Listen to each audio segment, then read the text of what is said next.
May adlaw sa tanan from Luzon, Visayas, and Mindanao kutob sa maabot sa ato ang channel Jadisi Vlog TV. Kalipay nako nga makasir na usab may tungod sa pulong sa Dios. So karon dito ta sa ato ang topic kani bitawng coming November 1 and 2 gitawag og All Saints Day o All Souls Day.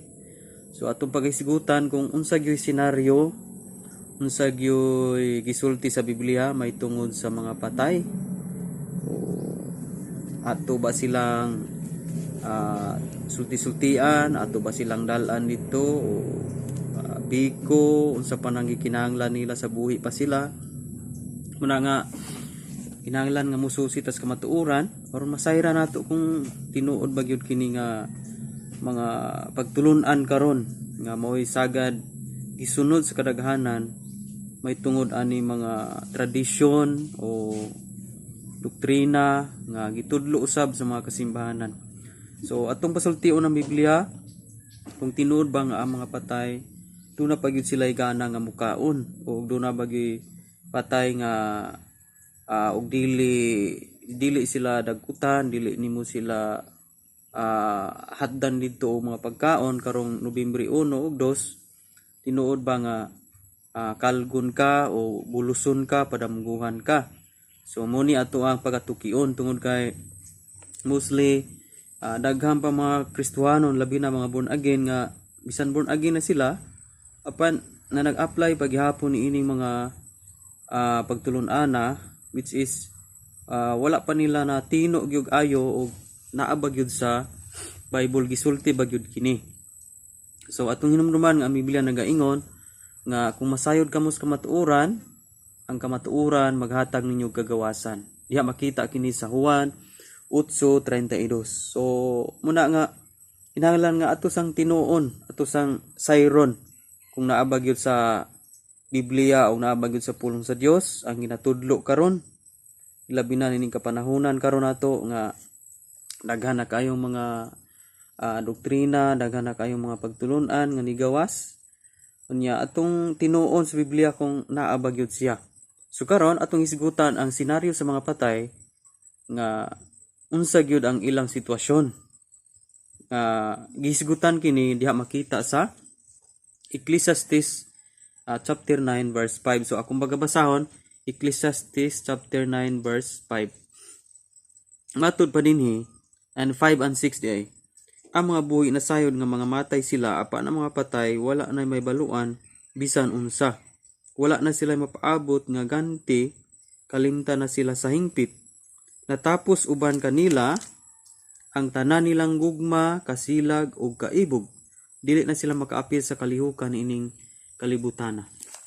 So adunay tulo ka butang nga gi-mention diri sa verse 6 nga kani bitang gugma, kasilag ug kaibog. Nya in verse 5 aduna poy gi-mention nga ang mga patay wala na sila mahibaluan bisan unsa. So kung imo ni siyang sabton gyud og binagsa ang senaryo dahil sa mga patay wala na gyud sila kabalo kung nibisita ka didto tungod kay ang giingon dinhi wala sila makabalo bisan unsa.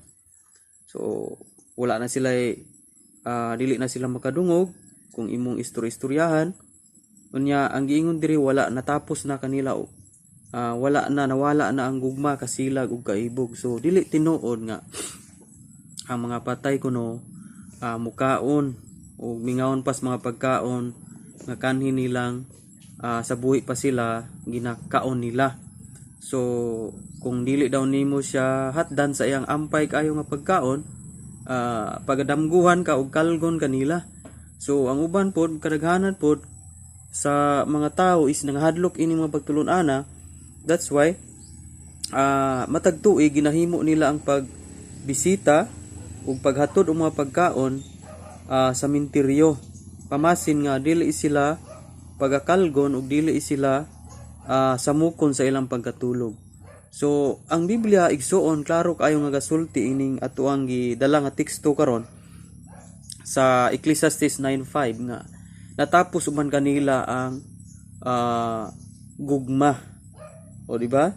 So wala na sila gugma sa mga pagkaon O ang kanhi nila nga in love kaysa ng pagkauna, apan iyon diri nga natapos kanila ang gugma. So wala na higana. So mapatay naman. So ang pamahigana ana. Unya natapos na pud kanila ang kasilag. So dili tinuod na nga kalgon ka o dili ka moadto didto, buslon ka, samukon ka sa pagkatulog, subot pasabot nasilag sila. So dili siya tinuod. Unya natapos pud kanila ang kaibog matud paninhi. So dili na sila maibog sa mga pagkaon. Ug unsa pa na mga ganahan nila sa buhi pa sila. Sa dihang patay ng tao, gisigutan sa Biblia nga wala na sila kaibog sa bisan unsa. So di ba? So kining maong bersikulo nagtudlo ni kanato karon nga dapat kitang mga nagtuon sa Biblia na ata sa pulong sa Dios dili ta mo sunod sa mga tradisyon sa atong mga katigulangan nga walay igong basihanan sa Biblia.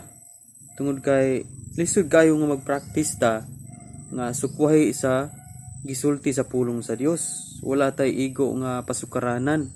So malagmit nga mag-struggle ta o lisod kayo nga mao kini atong i-share sa atong mga next generation nya wala day sa Biblia. So supa kaayo ang gi-apply karon sa kadaghanan nga makisulti-sulti dito nga pa o lo la di ana ko'y dalang biko, di apoy tuba, na apoy tabako ug lumboy. So mao man ni imong ganahan sa una sa buhi pa ka. So di ana ako nang gidala. Unya pagpanampit nila ang nahitabo is naay ni duol nga mga sulom. Unya og makakita na silang mga sulom, ayon ni sila nga ana gyud silang lula ni Mudong, lulo o nangaon na gyud sila. Unya ana nang imbitar in taon ani mga silingan po nilang namatay. So ang pangutana igsuon musugot baka nga ang imuhang minahal sa kinabuhi, pamilya nga namatay, mitaliwan na musugot baka nga mahimo silang sulom. Ang uban po moingon nga naay pispis nga ni batog sa haligi unya dili lagi ipapatay katong murag tabagring ba nga green og color. Murag sag dulon. Unya magabi kay mo tugpa man na sa mga gabi nya ingnon dayon sa akong lula sa una, ingnon dayon nilang mama nga ayon taon na inyong patya kay inyo ng apuhan, inyo ng angkol ni bisita. So ako pong pagtuo sa una nga kuan gyud si akong angkol, akong uyuan o lolo nahimo ding tabagring o nahimo nga pispis. So di ba? Murag kalataw-an kaayo nga pagtulon-ana nya inigsusi ni Biblia wala day igong nga kamatuoran nga una inaana sila nahimo sila mga pispis, nahimong sulom nya mao may nasunod sa kadaghanan. Muna nga susiyo nato ang Biblia, kay Biblia nagaingon kung may balo kamo sa kamatuoran, ang kamatuoran maghatag nato gagawasan. So maoran ni ato ang topic karon may tungod sa mao nga sitwasyon sa mga patay. So God bless. To God be all the glory.